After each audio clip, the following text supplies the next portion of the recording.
তাই তো কইছি কোনো নেতাকে তা রাখতেন না। চৈদ্দ গ্রামের নেতারা যা কামায় এই হারজ অবিশ্বাস্য অবিশ্বাস্য। কি কইছি কথা বুঝছেন?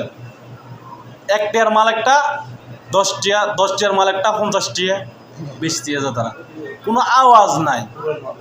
পুরান মাল বা সৈয়দের যদি কামায় এর রেয়া তো এই আজকাল আবার ব্যবসা হারাজের মধ্যে কামায় ব্যাস, তাও 14 গ্রামের লোক।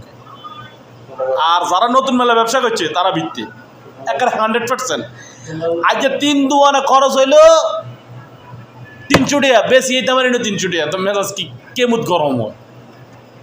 300 টাকা বেশি এইতে পারি না, দুঃখ কারে কইবেন আপনি।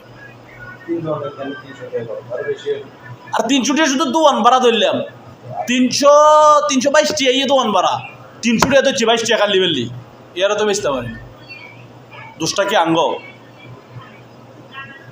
নসিবের দোষ। বাস এ কেন কইলাম, আর কিছু কইতাম না।